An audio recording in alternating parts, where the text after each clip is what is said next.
Nos acompaña en los estudios de TC Televisión en la capital de la República la ministra Katiuska King. Ministra, ¿cómo está? Muy buenos días, ¿cómo le va? Muy bien, gracias, Rodolfo, buenos días. Gusto de verla como siempre. Bien, hay una agenda, hay un proyecto, voy a entrar en saltadillo. Uno de los puntos de ese proyecto de desarrollo es el modelo de sustitución de importaciones. Yo quisiera que usted me explicara en este nuevo modelo, pues, ¿qué es lo novedoso? Porque ya en la década del 60 Latinoamérica entró en ese proceso de sustitución de importaciones.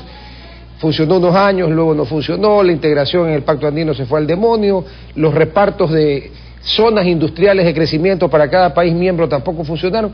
¿Cuál es ahora el enfoque? ¿Cómo lo vamos a hacer? A ver, el enfoque tiene que ver con un cambio en la matriz productiva. ¿Cuál es la diferencia respecto a lo que se venía haciendo antes? Que esto es una sustitución estratégica. Antes lo que se planteaba era una sustitución masiva de todas las importaciones. Con esto lo que quiero decir es que hay producción nacional que puede incorporar valor agregado y que sobre todo puede sustituir insumos, incluso ciertos bienes de capital que actualmente son importados. Recordemos que ahora, al tener economía dolarizada, nosotros tenemos todavía más necesidad de fortalecer, en este caso, la salida de divisas, y por eso es importantísimo incorporar valor agregado y evitar cada vez que nuestra economía dependa del sector externo en términos de importaciones y de bienes de capital.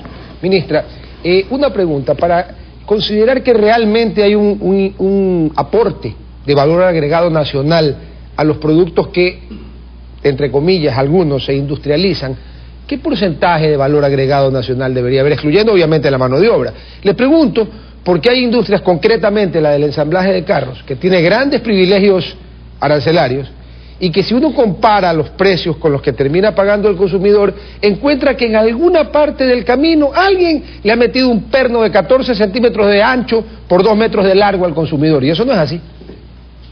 ¿Cuál es el punto fundamental, Rodolfo? Aquí el tema, nosotros estamos de acuerdo que se pueden importar bienes de capital, pero estos bienes de capital tienen que servir a su vez para producir y para generar empleo. Esto es fundamental.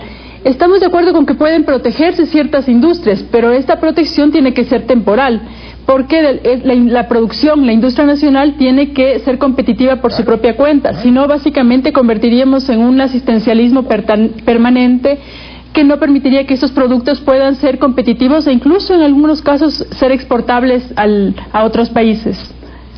Dígame una cosa, leí también que estamos pensando en hacer una sustitución de importaciones estratégicas de alimentos. Y es importante porque ya mismo, 30, 40, 50 años, ya mismo en la vida del mundo, la comida va a ser muy, pero muy importante, y nosotros importamos productos que se podrían producir aquí si hubieran incentivos para ello. ¿Qué piensa el Ministerio respecto a eso? Bueno, ahí simplemente como clarificar cuáles son las funciones de cada uno de los ministerios coordinadores. Nosotros desde Política Económica tenemos que velar porque los flujos macroeconómicos respondan a estos cambios de proceso productivo.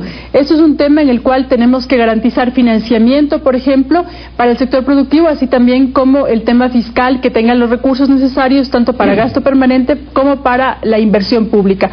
Esto en sentido de lo que buscamos. En términos del sector externo es fundamental justamente lo que usted está diciendo, porque nosotros lo que queremos es cambiar el modelo productivo, y tenemos en cuenta que en este momento nosotros justamente estamos importando incluso productos que ya los producimos nosotros. Le pongo el ejemplo de las manzanas. Tenemos distintos tipos de manzana, pero tenemos cierto tipo de importación que en muchos casos compite con lo nuestro. Entonces ahí hay que tener en cuenta donde no necesariamente vamos a sustituir, sino simplemente permitir que nuestra producción puede estar, digamos, a disposición de la ciudadanía. Sí, porque al paso que vamos aquí también hay naranjas que se importan, ¿no? Y aquí se producen naranjas. Lo que ha faltado es que a algún genio se le ocurra importar guineo, ¿no? Creo que quebraría por la gran calidad del nuestro, pues ya mismo encontramos en algún supermercado con un letrero lindo unos guineos de Filadelfia. En Filadelfia no hay guineos, pero bueno. ¿Cuál es el Rodolfo, plazo? eso es parte de la soberanía alimentaria, que es fundamental y que es parte de lo que tiene que llevar incluso el gobierno para que nosotros podamos ser menos dependientes de problemas externos, y cuando haya cualquier tipo de inconveniente en el mundo nosotros no tengamos problemas alimenticios, que sería gravísimos al tener un agro tan fructífero como el que tenemos nosotros en el Ecuador. La feracidad de la tierra en el Ecuador le causa envidia a todos los que la conocen, y eso es malo en cierto sentido. ¿Cuáles, en todos los proyectos y todos los planes tienen plazos? ¿Qué plazos se han fijado? Nosotros nos hemos fijado como plazo en la agenda para el periodo 2011-2013, teniendo en cuenta que hay un Plan Nacional para el Buen Vivir 2011-2013, y por lo tanto la agenda sectorial tiene que operativizar justamente el Plan Nacional para el Buen Vivir. En este caso esperamos que en este periodo de los 3 años se pueda justamente complementar y anticiparnos a cualquier evento de política externa que pueda afectar la economía ecuatoriana. ¿Cuándo se implementa ya con todo el plan? Bueno, más que cuándo, estamos haciéndolo desde el inicio, desde el 2011, fortaleciendo lo que se ha realizado en el 2010, e incluso ya podemos ver ciertos frutos. El primer trimestre del año 2011 tuvimos un crecimiento del 8.62%, que es fundamental porque muestra la senda de recuperación luego de la crisis 2008-2009. Sí, que esa crisis golpeó a todo el mundo. Nosotros nos salvamos un poco porque nuestra dependencia del mercado de valores, que fue el que reventó, no era tan grande, pero también nos afectó bastante. Hay un tema fundamental, Rodolfo. Más que el tema de mercado de valores, hay que tener en cuenta que lo que queremos evitar es la especulación. Y lo que nos salvó a nosotros fue también las políticas contracíclicas que se aplicaron, porque nosotros logramos salir de la crisis con un crecimiento moderado, pero sobre todo crecimiento, porque otros países ni siquiera tuvieron crecimiento.